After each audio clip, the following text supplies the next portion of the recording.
Hello students. आज हम लोग भारत और श्रीलंका संबंध के संदर्भ में देखने वाले हैं। भारत और श्रीलंका संबंध जो कि अंतर्राष्ट्रीय संबंध का सबसे महत्वपूर्ण टॉपिकों में से एक है। ये जो है हमारे लिए न्यूज़ के साथ साथ विभिन्न परीक्षाओं में पूछे जाने वाले करंट अफेयर सब्जेक्ट से जुड़ा हुआ है। इसमें हम लोग श्रीलंका से जो भी ऐतिहासिक संबंध रहे हैं और वर्तमान में जो भी संबंध रहे उसके संदर्भ में देखने वाले हैं। यहाँ पर भारत के प्रधानमंत्री जो है श्रीलंका के में पहुँचे और वहाँ पर सर्वोच्च नागरिक पुरस्कार मित्र विभूषण मिला है। हमारे नरेंद्र मोदी जी को मित्र विभूषण पुरस्कार श्रीलंका के सर्वोच्च नागरिकता है, जैसे कि भारत में दिया जाता है। ऊर्जा के क्षेत्र में सहयोग के लिए त्रिंकोमाली में एनर्जी हब की स्थापना पर सहमति बनी है। त्रिंकोमाली में एनर्जी हब की स्थापना पर सहमति बनी है, जो कि पहले से ही चल रही थी। बहुत सारी परियोजनाएं, उसमें से एक ठो यह भी है। यहाँ पर हम लोग भारत का मैप देख सकते हैं। भारत के दक्षिणी क्षेत्र छोर में पर स्थित है। यह समुद्री सीमा लगती है इसकी। यूनिक डिजिटल आइडेंटिफिकेशन परियोजना भी शुरू की गई है यहाँ पर, अर्थात जो जैसे कि भारत में चलता है यूनिक डिजिटल आइडेंटिफिकेशन, वहाँ पर भी चलता है। त्रिंकोमाली में थिरुकोणेश्वर मंदिर, नुब्रा एलिया और सीता एलिया मंदिर भी स्थापित किया गया है। सेक्रेड सिटी कॉम्प्लेक्स भी स्थापित किया जा रहा है। थिरुकोणेश्वर मंदिर, सीता एलिया मंदिर और सेक्रेड सिटी कॉम्प्लेक्स, जो कि सबसे महत्वपूर्ण है यह, क्योंकि यह दो मंदिर है और यह जो है एक कॉम्प्लेक्स बनाया जा रहा है। भारत ने इन तीनों के विकास में सहायता दिया है। $100 मिलियन दिया है भारत ने यहाँ पर। $100 मिलियन दिया है, तो इसको याद रखने वाला चीज़ है। श्रीलंका में ईस्टर्न प्रोविंस के लिए 2.4 बिलियन श्रीलंकाई रुपए के पैकेज की घोषणा की गई है, अर्थात श्रीलंकाई रुपया दिया जाएगा 2.4 बिलियन। यहाँ पर सिर्फ किसके लिए, तो ईस्टर्न प्रोविंस के विकास के लिए, जहाँ पर लिट्टे रहते हैं। क्षमता निर्माण कार्यक्रम की भी घोषणा की गई है भारत के तर्ज पर ही, और यहाँ पर 700 श्रीलंकाई नागरिकों को कौशल प्रशिक्षण देने की योजना है। और भारत श्रीलंका संबंध के मुख्य तथ्य भी कई सारे हैं। ये दोनों के दोनों राष्ट्रमंडल के सदस्य हैं। IORA राष्ट्रमंडल, जो कि ब्रिटिश जितने भी देश उपनिवेश ब्रिटिश के अधीन थे, 1947 के बाद इसका संगठन बन गया, जिसको राष्ट्रमंडल नाम दिया गया है। IORA के भी सदस्य भारत और श्रीलंका है। बिम्स्टेक के भी दोनों के दोनों सदस्य हैं। नौसैन्य अभ्यास है। क्लिनेक्स नौसैन्य अभ्यास, मित्र शक्ति जो है थल सेना अभ्यास है। बहुपक्षीय और इसके अलावा बहुपक्षीय नौसैन्य अभ्यास मिलन में दोनों के दोनों साथ में भाग लेते हैं। मिलन जो कि है बहुपक्षीय नौसैन्य अभ्यास है, ये दोनों भाग लेते हैं। जाफना में भारत ने आर्थिक सहायता में क्या किया, जाफना में कांके संथुराई बंदरगाह के नवीकरण में सहायता दी है भारत ने। किसके विकास में जी, तो कांके संथुराई बंदरगाह के विकास में भारत ने विशेष सहायता दी है।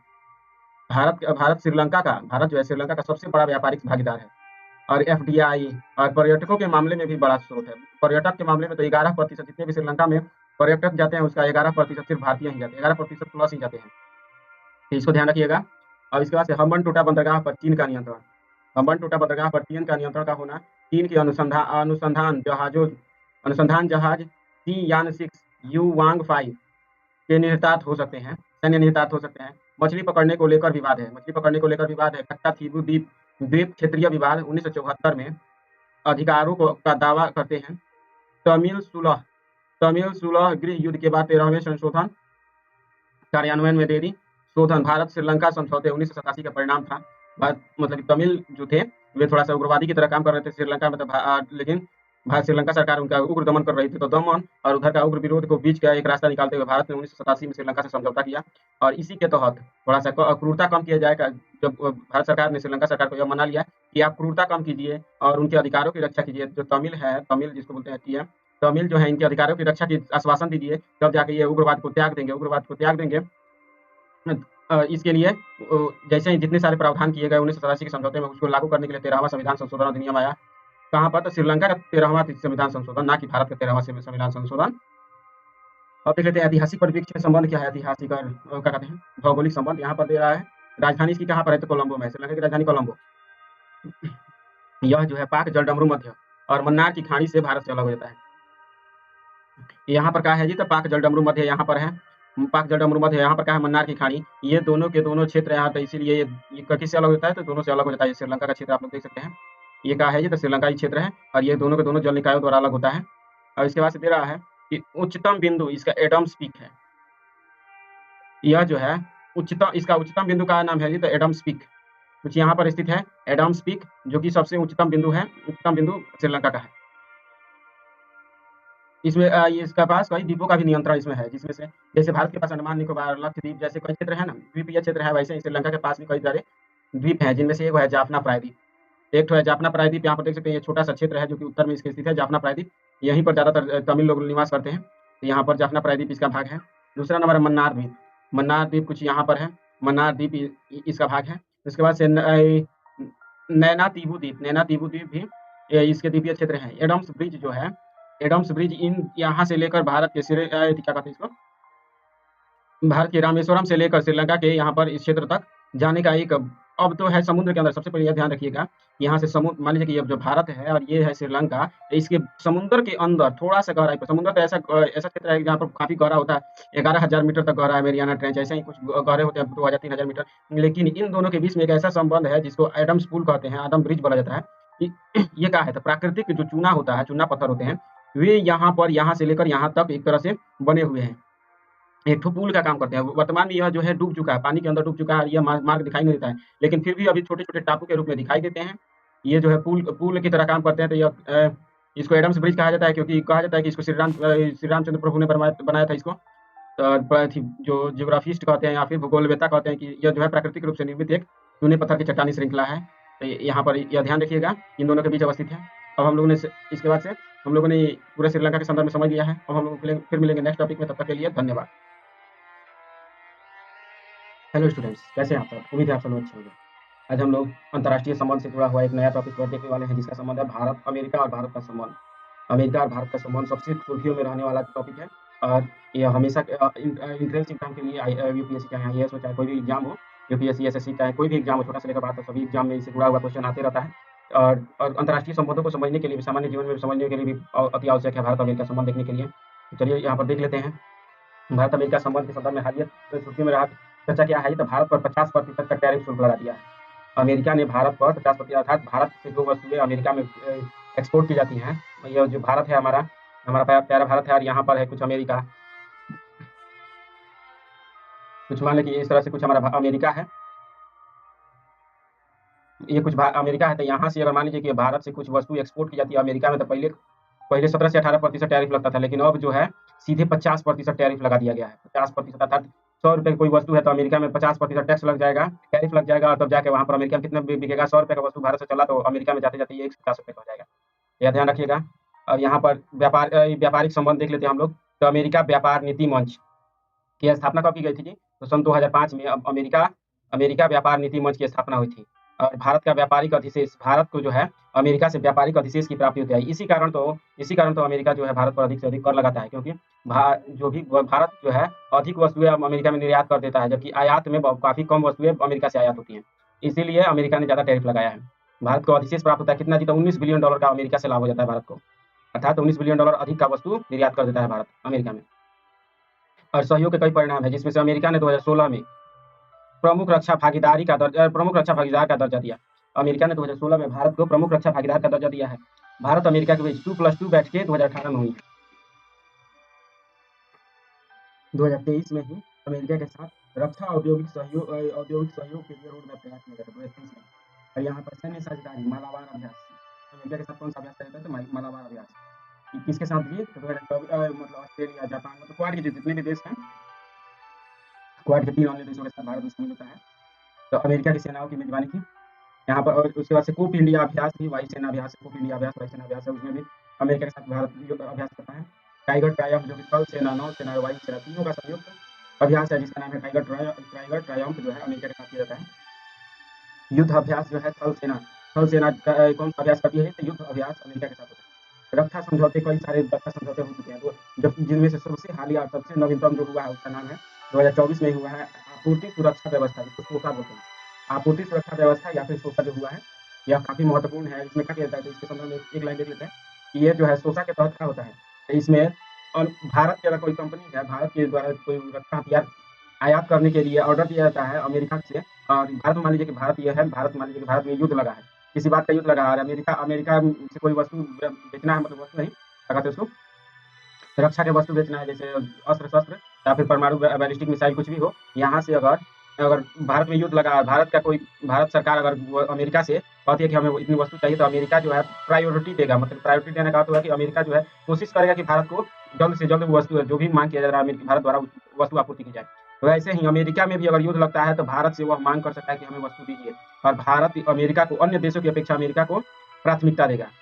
यही है सोसा, आपूर्ति सुरक्षा व्यवस्था। 18 भारत जो है अमेरिका का 18वां भागीदार था। इसके पहले अमेरिका ने 17 देशों को प्राथमिकता दे दिया है, जैसे पश्चिमी देशों को पहले ही प्राथमिकता दे चुका है अमेरिका। 2016 में लेमोआ हुआ था, जिसको कहते हैं logistics exchange memorandum of agreement. Logistic exchange memorandum of agreement 2016 में हुआ था। 2018 में हुआ था संचार संगतता और सुरक्षा समझौता, जिसको भाषा बोलते हैं। संचार संगतता और सुरक्षा समझौता 2018 में हुआ था। 2019 में क्या हुआ था जी, तो औद्योगिक सुरक्षा समझौता, जिसको ISA बोलते हैं। औद्योगिक सुरक्षा समझौता 2019 में ही हुआ था। और 2020 में basic exchange and cooperation agreement, जिसको बेका बोलते हैं, basic exchange and cooperation agreement बेका बोलते हैं, 2020 में इसका समझौता हुआ था।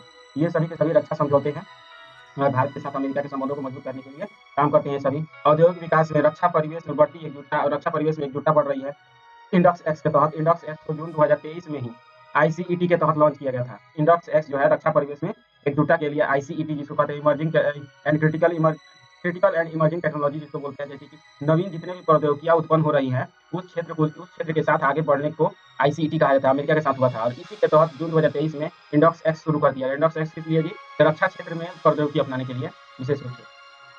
अमेरिकी कांग्रेस ने तिब्बत चीन विवाद के समाधान को बढ़ावा देने वाला अधिनियम पारित किया, और कि तिब्बत चीन विवाद को संयुक्त राष्ट्र चार्टर सहित अंतर्राष्ट्रीय कानूनों के पालन के माध्यम से हल किया जाना चाहिए। अमेरिका और भारत दोनों ले गए हैं, दोनों ने संयुक्त राष्ट्र चार्टर के माध्यम से मतलब कि जो तिब्बत और चीन का जो विवाद है उसके समाधान के लिए अमेरिका और चीन दोनों ने इसको कोशिश किया है कि संयुक्त राष्ट्र चार्टर के माध्यम से इसको और अंतर्राष्ट्रीय कानूनों के माध्यम से इसको सुलह किया जाए मुद्दे को। H-1B वीजा का मुद्दा काफी बड़ा है, क्योंकि अब कोई भी नया वीजा आवेदन पर $1 लाख शुल्क लगेगा। अर्थात पहले जो पेशेवरों को विभिन्न अमेरिका की विभिन्न कंपनियां वीजा जारी करती थी, H-1B वीजा जारी करके, और भारत से या फिर विश्व के अन्य देशों से कुशल कारीगरों को लाकर अपनी कंपनी में काम करवाती थी। तो पहले कम शुल्क लगता था, लेकिन अब अमेरिका ने कितना लगा दिया था, $1 लाख लगा दिया था। तो लेकिन भारत को भी घाटा है, कहें जी, तो भारत में इसका सबसे बड़ा H-1B वीजा प्राप्त करने वाले सबसे बड़े लाभेदार में भारत के ही नागरिक होते थे, और इससे भारत को रेमिटेंस प्राप्त होता था। लेकिन अब इतना बड़ा राशि जो चुकाएगा वही ना जाएगा अमेरिका, कमाएगा। इसीलिए अब ज्यादा नहीं जा सकते हैं अमेरिका में भारत के नागरिक। विशेषीकृत व्यवसाय, इस क्षेत्र में आमतौर पर IT, इंजीनियरिंग, चिकित्सा, स्नातक डिग्री के अनुभव रखने वाले व्यक्ति जाते थे H-1B वीजा धारण करके। उसके बाद से चीन का नया वीजा, लेकिन उसी के विपरीत एकदम, मतलब क्या कहते हैं इसको, इनवर्स। जैसे H-1B वीजा जारी किया अमेरिका ने और शुल्क बढ़ा दिया, उसके ठीक विपरीत चीन ने क्या किया है, तो चीन ने के वीजा शुरू किया है। 1 अक्टूबर 2025 को ही शुरू किया है के वीजा। और के वीजा में क्या होगा जी, कोई भी व्यक्ति जो रोजगार पाना चाहता है, निश्चित रोजगार नहीं, और चीन में जाना चाहता है, कमाना चाहता है, उसको छूट दे दी गई है कि चीन में आकर आइए और कमाइए। बताइए, अमेरिका जो है अब बाहरी लोगों को रोक रहा है, जबकि उसकी जनसंख्या काफ़ी कम है, और वहीं पर देखिए चीन है, इसकी जनसंख्या इतनी विशाल होते हुए फिर भी अन्य देश के नागरिकों को चीन में आने के लिए आमंत्रण दे रहा है। अब यहाँ पर हम लोग अमेरिका के संदर्भ में देख लेते हैं ऐतिहासिक और भौगोलिक जानकारी। यहाँ ये जो है अमेरिका जो है 50 राज्यों के संघ है। इसमें Puerto Rico, Guam, Virginia islands जैसे कई सारे क्षेत्र हैं। स्थलीय सीमा कनाडा की सबसे, मतलब विश्व की सबसे लंबी अंतर्राष्ट्रीय सीमा है। अमेरिका कनाडा के बीच की जो सीमा रेखा है वह विश्व की सबसे लंबी है।